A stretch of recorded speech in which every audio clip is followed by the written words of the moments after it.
सबसे महत्वपूर्ण बात यह है कि ये मैकेनिकल इंजीनियर हैं, लेकिन अपने बयानों से जो बीजेपी को न केवल नई धार देते हैं बल्कि अपनी अस्पष्टवादिता से विपक्षी खेमे में तहलका मचाते हैं। जी, स्वागत है सुधांशु जी आपका फेस्टिवल ऑफ आइडियाज़ में। सबसे आपसे हम घुमा फिरा कर बात नहीं करेंगे, क्योंकि जिस तरह से आप नए तेवर, आप 2014 में जब प्रधानमंत्री नरेंद्र मोदी जो है बीजेपी के उम्मीदवार थे, आप उस समय मीडिया और कम्युनिकेशन में जो कोर टीम थी उसमें नीतियां बनाने में किस तरह से बात को जनता तक पहुंचानी है, मीडिया तक पहुंचानी है, उसको तय करते थे। 2014 और 2024 में आप कहां पा रहे हैं बीजेपी को? देखिए, 2014 की जब हम बात करते हैं तो मुझे याद आता है जुलाई 2013 में मैं अमेरिका गया था। उस समय तत्कालीन राष्ट्रीय अध्यक्ष और वर्तमान रक्षा मंत्री राजनाथ सिंह जी के नेतृत्व में एक भाजपा का प्रतिनिधिमंडल गया।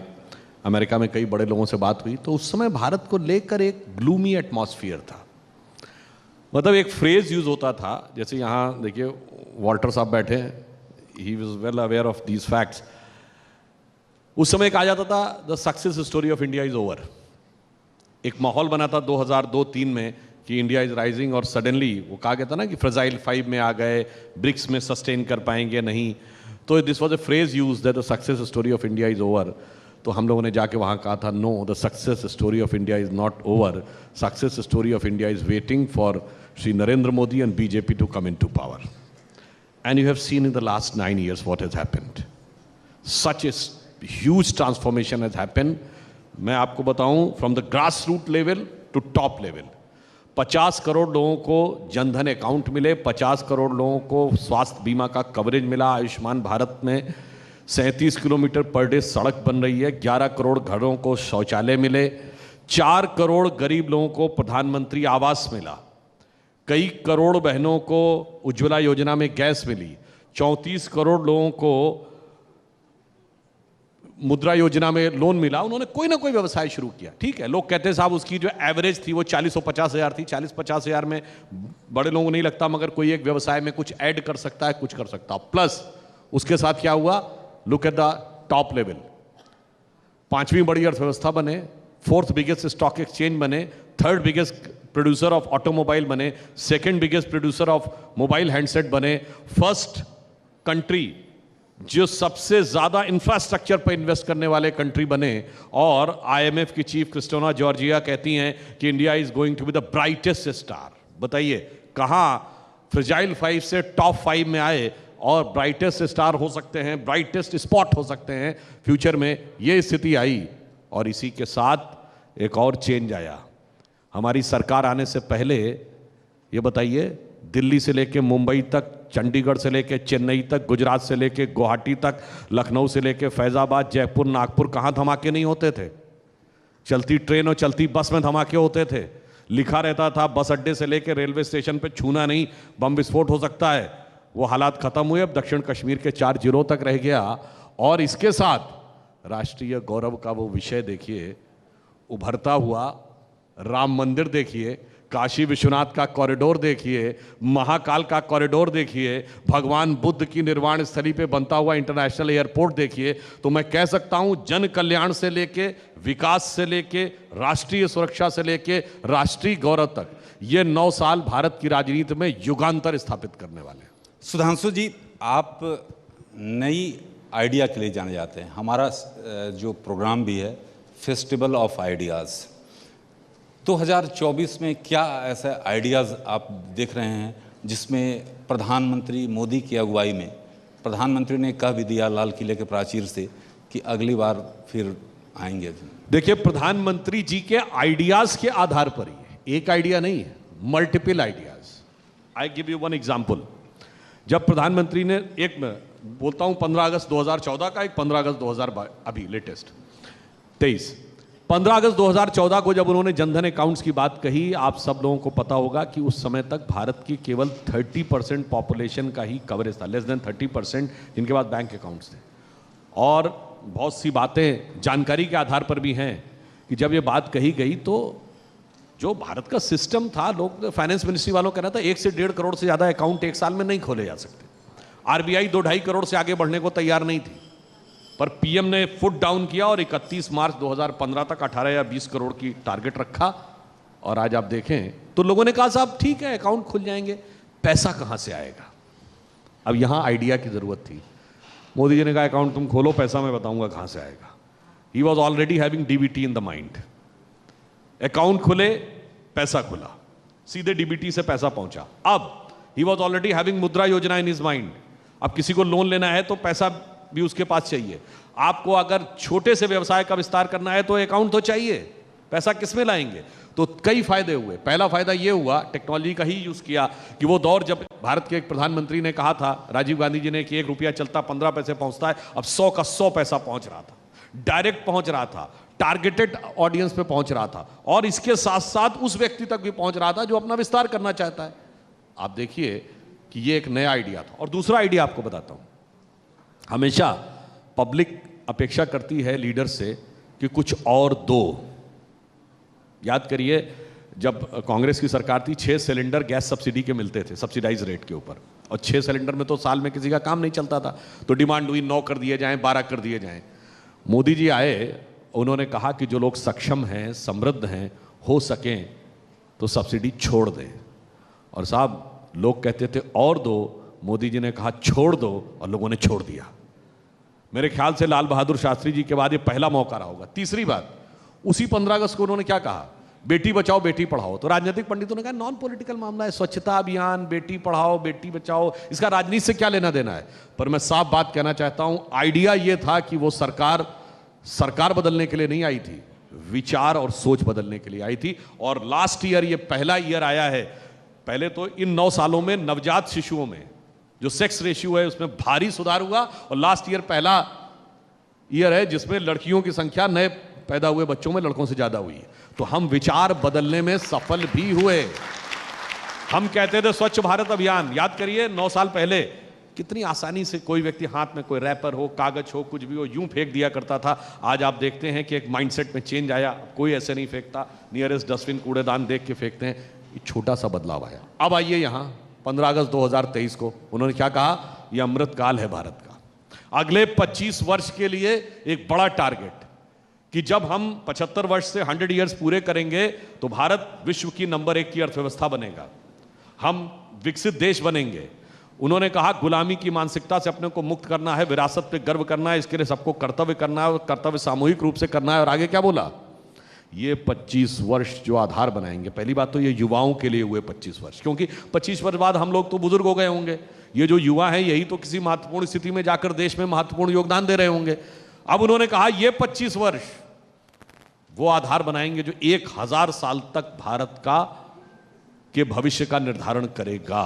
तो बाकी पार्टियों की जो आइडिया है ना, वो 1 चुनाव 2 चुनाव, 2 साल 5 साल, हमारी सोच जो मोदी जी ने बताई, हम 1000 साल और 5000 साल पहले के भारत के बारे में भी सोचते हैं, और 500 साल और 1000 साल बाद के भारत में भी सोचते हैं। हम ये 2 और 5 साल की सोच में नहीं रखते हैं। उनकी सोच इलेक्टोरल है, हमारी सोच सिविलाइजेशनल है। सुधांशु जी, जो फेस्टिवल ऑफ आइडियाज़ है, ये कंसेप्ट जो है, एमडी सर बैठे हुए थे और मैडम ऐश्वर्या पंडित जी बैठी हुई थी, मीटिंग में तय हुआ कि हम लोग फेस्टिवल ऑफ आइडियाज़ करेंगे। नई नई आइडियाज़ को किस तरह से ज़मीन पर लोग उतार रहे हैं और हम उसको अपने सेशन में अपने जानने की कोशिश करेंगे। तो सर लगातार ये कर रहे थे कि फेस्टिवल ऑफ आइडियाज़ जो है उसकी पहुंच जो है आम आदमी तक होना चाहिए, और यही हमारी कोशिश है जिसमें हम आपसे बात कर रहे हैं। अब जो बात है कि लोकसभा चुनाव में इस बार एजेंडा क्या होगा? एजेंडा क्या विकास, रोजगार या हिंदुत्व?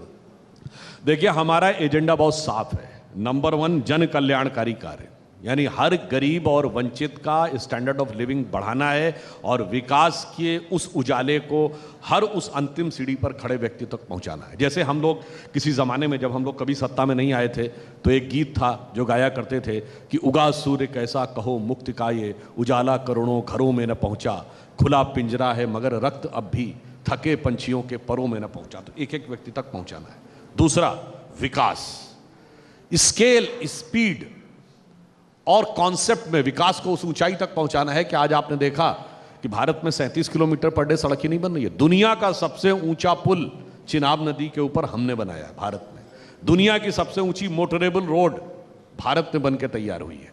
अभी आपने देखा विकास की गति, भारत के वैज्ञानिकों की तपस्या और साधना है कि हम चंद्रयान उस छोर पे पहुंचने में सफल हुए जहां आज तक कोई नहीं पहुंचा, साउथ पोल के ऊपर। निश्चित रूप से ये हमारे इसरो के साइंटिस्टों की साधना और तपस्या है, परंतु इसमें मोदी जी की प्रेरणा भी उसी प्रकार से है। अब इस सरकार में हर साइंटिस्ट पूरी तरीके से आश्वस्त है कि वो किसी षड्यंत्र का शिकार नहीं हो सकता, जैसे नंबी नारायण जी को किया गया था। कोई विदेशी शक्ति आकर आपको प्रभावित नहीं कर सकती। कुछ कुछ वैसे समझिए, गंगा का अवतरण हुआ था तो भागीरथ की तपस्या से हुआ था, पर कोई भगवान शंकर बन के सर पे झंझावात लेने को तो तैयार हो। तो ये पहुंचा है तो इसरो के साइंटिस्टों की भागीरथ तपस्या से पहुंचा है, पर वो झंझावात लेने के लिए तो मोदी जी ने भी प्रेरणा दी ना। इसलिए विकास उस सीमा तक। And I would like to remind, याद करिए लेट 50s और अर्ली 60s में जब यूएस स्पेस रेस में यूएसएसआर से बहुत पीछे छुटता चला गया था। 57 में स्पुतनिक भेज दिया रूस ने, पहले उसने लाइका फर्स्ट लिविंग एनिमल भेज दिया स्पेस में, फर्स्ट स्पेस में यूरी गैगरिन फर्स्ट मैन भेज दिया। तो अमेरिका में नासा के साइंटिस्ट डिमोरलाइज हो गए थे। तब जॉन एफ कैनेडी ने उनके अंदर एक जोश भरा था, कहा था 10 साल के अंदर हम चांद पे आदमी भेजेंगे। उसी प्रकार 2019 में जब पिछली बार चंद्रयान 2 जरा सा चूक गया था, तो हमारे इसरो के वैज्ञानिकों के मन में जो भी हताशा आया था, उस समय आपने देखा किस आत्मीयता के भाव से मोदी जी ने वो डिसीजन लेकर और उनको प्रेरणा दी और पूरी स्वतंत्रता दी।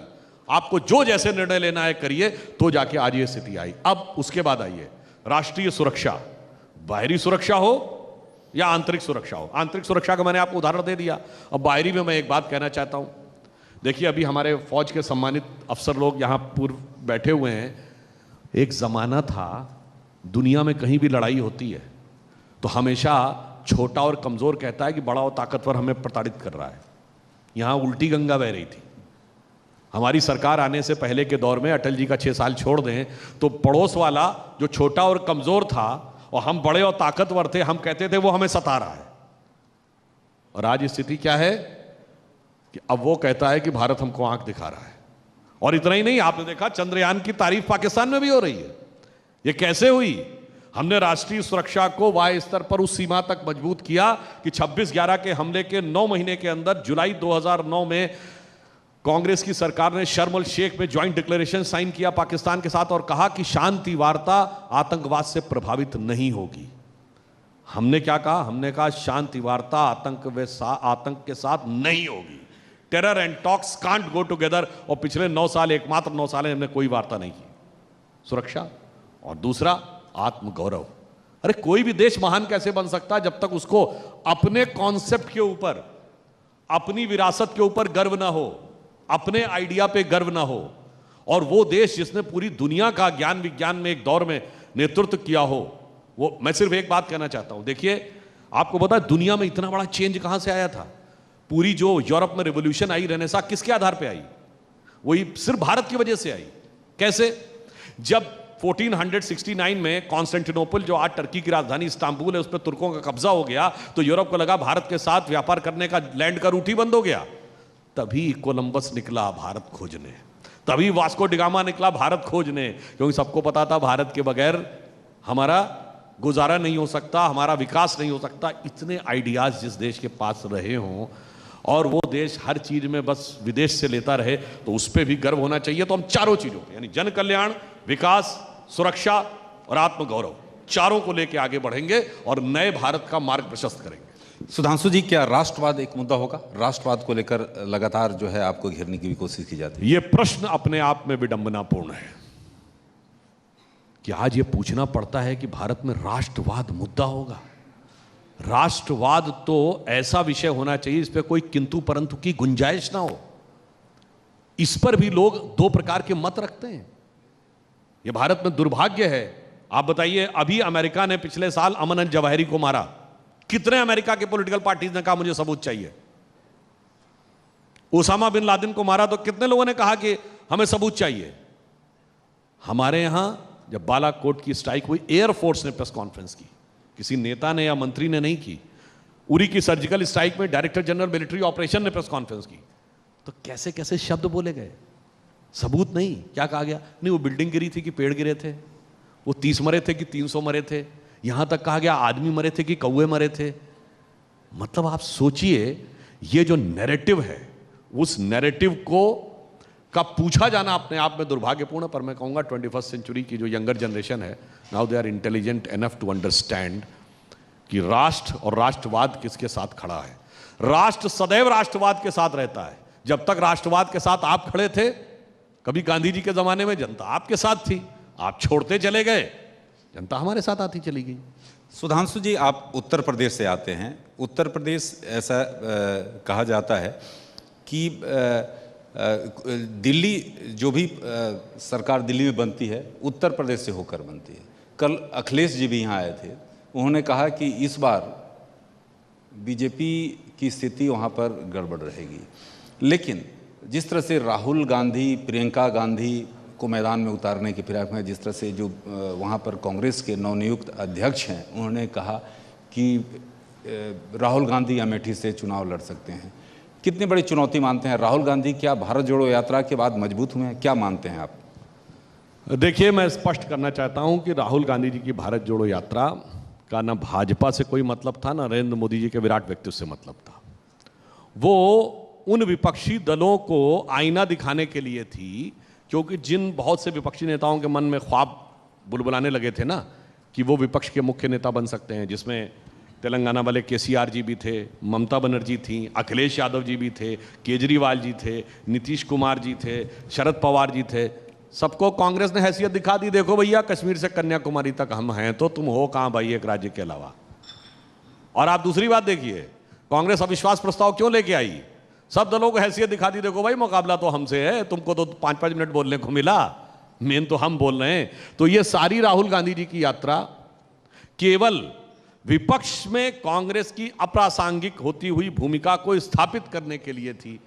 इसका पार्टी भाजपा मोदी जी इससे कोई मतलब नहीं। उससे कोई और मतलब संयोग से जी, अब मैं ये कहूंगा, वो जीत गए कर्नाटक। अब आपको लगता है कर्नाटक जीत से सबसे ज्यादा धक्का किसको लगा होगा? किसको धक्का लगा? अरे वही जो सब ख्वाब सजोए बैठे थे कि वो कांग्रेस तो कमजोर हो रही, अब नेता हम होंगे। केजरीवाल जी, नीतीश कुमार जी, ममता बनर्जी जी, अब उनको लगा रही है तो खेल पलट गया। बड़ी बात कर रहे हैं सुधांशु जी। तो सुनिए, अब उनके साथ स्थिति क्या हो गई? उन्हें तो समझ में नहीं आ रहा है कि वो भाजपा की हार का जश्न मनाएं या अपने अरमानों पर गिरी हुई बिजली का गम मनाएं। तो उनकी तो स्थिति ये हो गई कि न तुम ही मिले न मयस्सर तुम्हारी दीद हुई, तुम ही कहो ये मुहर्रम हुई कि ईद हुई। अच्छा, सुधांशु जी, जो आपके विपक्ष में जो INDIA जो अलायंस बना है, उसके बारे में आपकी सोच क्या है? क्या जो आपके नेतृत्व में यानी NDA का जो गठबंधन है, क्या उसको चुनौती दे पाएगा? सीधे तौर पर कहा जा रहा है कि अगली सरकार, आपने लालू प्रसाद यादव को सुना हो, अखिलेश यादव कह रहे हैं, उधर जो है MK स्टालिन कह रहे हैं कि सरकार जो है अगली जो बनेगी वो INDIA का ही बनेगा।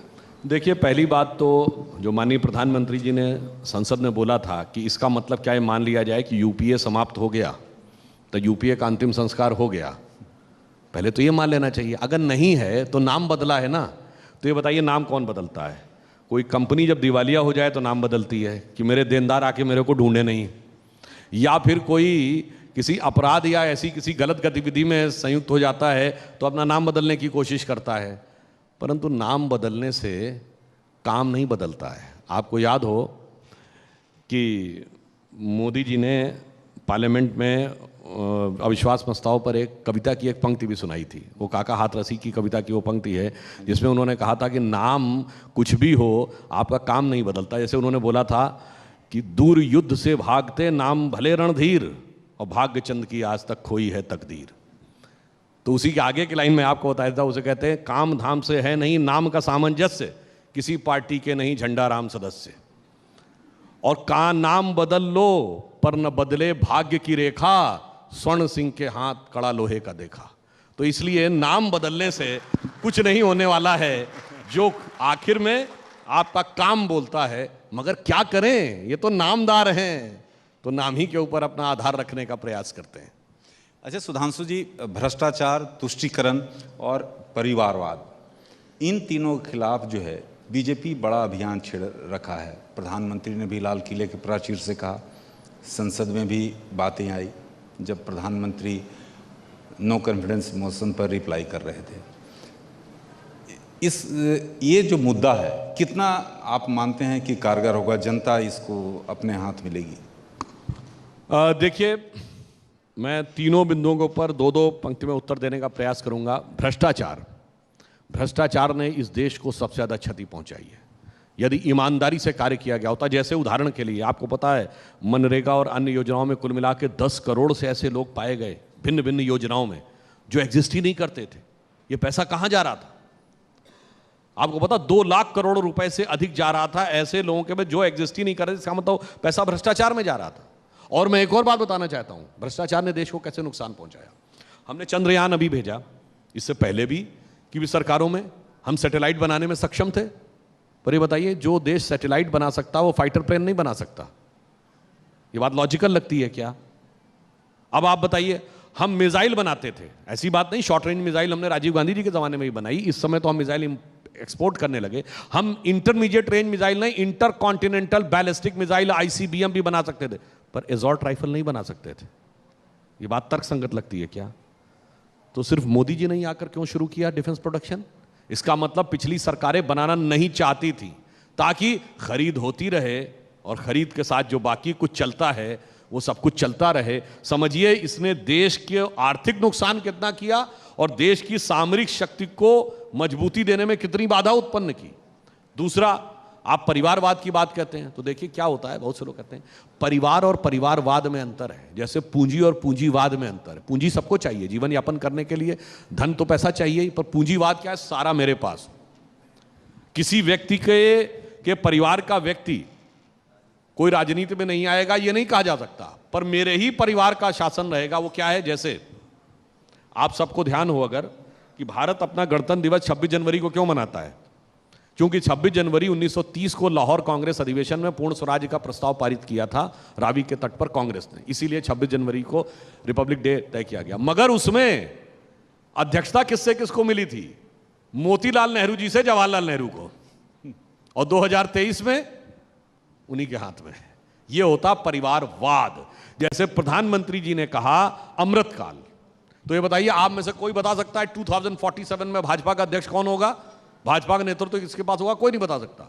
मगर इन सारी पार्टियों में बिल्कुल आप दावे के साथ कह सकते हैं कि यदि ये पार्टियां रहीं तो 2047 में भी इनका नेतृत्व अमुक परिवार के ही हाथ में होगा। यह होता है परिवारवाद, और जिसकी वजह से जो देश के युवा है उसको आगे बढ़ने में समस्या। और दूसरा, मैं तुष्टीकरण की बात करता हूं।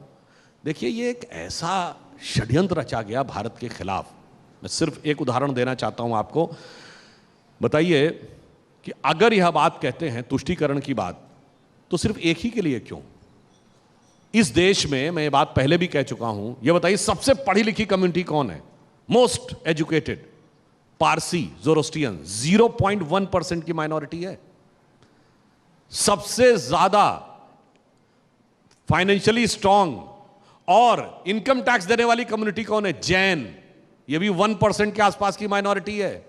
सबसे ज्यादा एंटरप्रेन्योरशिप कम्युनिटी कौन है? सिख, 1.8% की माइनॉरिटी है।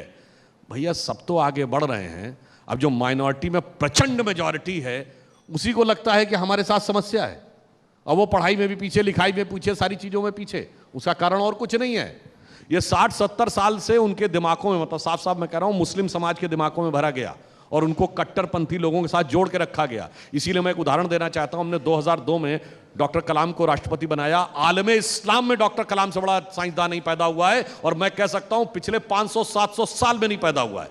जब से कभी बगदाद का बैतुल हिकमत रहता होगा उस जमाने के बाद से, उसको सारे सेकुलर उसके खिलाफ हो गए, एड़ी चोटी का जोर लगाने लगे कि कलाम साहब राष्ट्रपति नहीं बनने चाहिए। 15 अगस्त 1947 को पहली शहनाई लाल किले पे किसने बजाई? उस्ताद बिस्मिल्लाह खान ने। उनको भारत रत्न कब मिलता है? 2001 में, अटल जी की सरकार में। 50 साल तक कांग्रेस को याद नहीं आई। उनको अच्छा और सच्चा मुसलमान अच्छा नहीं लगता है। वीर अब्दुल हमीद की शहादत की 50वीं वर्षगांठ 2015 में हुई, कौन गया सेकुलरिज्म वाला? प्रधानमंत्री जी ने उनको पूरे परिवार को बुलाकर, उनकी पत्नी भी थी, सम्मानित किया। तो उनको अच्छा और सच्चा मुस्लिम अच्छा नहीं लगता है, अपराधी और आतंकवादी अच्छा लगता है। इसलिए जानते हैं मुसलमानों की यह गति क्यों हुई? वो गति इसलिए हुई कि उनको ये समझाया गया कि मुझे तुमसे बड़ी मोहब्बत है, और फिर यह भी समझाया गया वो बीजेपी आरएसएस को तुमसे बड़ी अदावत है। और वो अदावत और मोहब्बत के जाल में ऐसे फंसे कि किसी को किसी की मोहब्बत ने मारा, किसी को किसी की अदावत ने मारा, और शराफत अली को सेकुलर सियासत ने मारा। सुधांशु जी, एक आखिरी प्रश्न है। Idea of India for BJP has also evolved, ये सवाल है आपसे। Idea of India for BJP has also evolved. देखिए, जो लोग idea of India for BJP as evolve कहते हैं, मैं कहना चाहता हूं उन लोगों की गलतफहमी है। ये देश, वो लोग वो हैं जो मानते हैं देश 47 में हुआ था। अरे साहब, ये तो वो देश है जो अनादिकाल से चला आ रहा है, सनातन राष्ट्र है, चिरंतन राष्ट्र है। ये वो राष्ट्र वो है जिसके लिए ऑर्थर शोपेनहावर ने, जिसने उपनिषदों का जर्मन में अनुवाद किया, उसने कहा कि अगर आपको मनुष्य का सबसे विकसित मस्तिष्क देखना है तो भारत के आकाश के नीचे आना होगा। ये वो है जिसके लिए एनी बेसेंट ने कहा कि दुनिया का सबसे साइंटिफिक और सबसे फिलोसफिकल, सबसे कंपैशनेट थॉट जो है वो भारत में आके मिलेगा। बताएं आइडिया ऑफ भारत क्या है? एक हमारा प्राचीन श्लोक है, गायन्ति देवः किल गीत कानी धन्यास्तुते भारत भूमि भागा स्वर्गापवर्गास्पद भाग हेतु भवंति भूया पुरुषा सुरत्वात्। इसका अर्थ है वह भारत भूमि धन्य है, देवता भी जिसकी स्तुति में गीत गाते हैं, चूंकि स्वर्ग और अपवर्ग के समस्त सुखों का भोग करने के बाद, यानी हजारों वर्ष तक देवताओं की स्थिति में रहने के बाद भी इस भूमि पर मनुष्य के रूप में जन्म लेने के लिए लालायित रहते हैं, चूंकि मोक्ष का मार्ग यहीं से जाता है। और आइडिया वो है जो श्री अरविंदो ने कहा था कि पूरे शरीर में जो स्थान आत्मा का होता है वो इस विश्व में स्थान भारत का है। और आइडिया वो है, और उसको कैसे मोदी जी ने चरितार्थ किया, मैं छोटा सा उदाहरण देना चाहता हूं। उन्होंने आकर जब इंटरनेशनल योगा डे शुरू किया, 170 से अधिक देश उसके सपोर्टर नहीं बने, सेकंड प्रपोजर बने। यूएन में आज तक कोई ऐसा रेजोल्यूशन नहीं जिससे 170 से अधिक देश सेकंड प्रपोजर बने, जिसमें 40 से अधिक मुस्लिम देश भी थे। और अभी आपने देखा लास्ट जून में जब मोदी जी ने यूएन हेडक्वार्टर्स के ऊपर योगा किया, 135 देशों के रिप्रेजेंटेटिव थे। This is a positive compassionate motivating effect of India over the entire world. एक एक व्यक्ति जब योग करता है तो वो भारत की उस आइडिया से प्रभावित होता है। और ये योग है क्या? हमारे वेदों में 6 दर्शन है, सांख्य, न्याय, वैशेषिक, योग, मीमांसा, वेदांत, तो उसी में से तो एक योग है। इसलिए अंत में मैं कहना चाहूंगा, हमारा आइडिया जानते क्या है? वो जिसको आप कई बार लोग कहने में हिचकते हैं, मैं साफ कहता हूं, हिंदुत्व हमारा वो आइडिया है जो कि संपूर्ण विश्व को प्रेरित करता है। अटल जी की बड़ी फेमस कविता थी, हिंदू तन मन हिंदू जीवन रग रग हिंदू मेरा परिचय। उसका एक छंद है जो कहता है कि मैं अखिल विश्व का गुरु महान। हमारा आइडिया ये है, मैं अखिल विश्व का गुरु महान, देता विद्या का अमरदान, मैंने दिखलाया मुक्ति मार्ग, मैंने सिखलाया ब्रह्म ज्ञान। मेरे वेदों का ज्ञान अमर, मेरे वेदों की ज्योति प्रखर, मानव के मन का अंधकार क्या कभी सामने सका ठहर। मेरे स्वर नभ में गहर गहर, सागर के जल में छहर छहर, इस कोने से उस कोने तक कर सकते जगती सौरभ में, हिंदू तन मन हिंदू जीवन रग रग हिंदू मेरा परिचय। सुधांशु जी, बहुत बहुत धन्यवाद। आपने अपना कीमती समय दिया और फेस्टिवल और आइडियाज़ में आपने जो बातें कही, क्योंकि अगर सुधांशु जी जो बात रखते हैं, दर्शक जो हैं मंत्रमुग्ध रहते हैं। और संसद में भी इनका कमोवेश ऐसा ही दृश्य रहता है, जब अगर किसी जो डिबेट होता है उसमें जब हिस्सा लेते हैं तो इनके बातों को चाहे सत्ता पक्ष हो या विपक्ष बड़े ध्यान से सुनते हैं। बहुत बहुत धन्यवाद।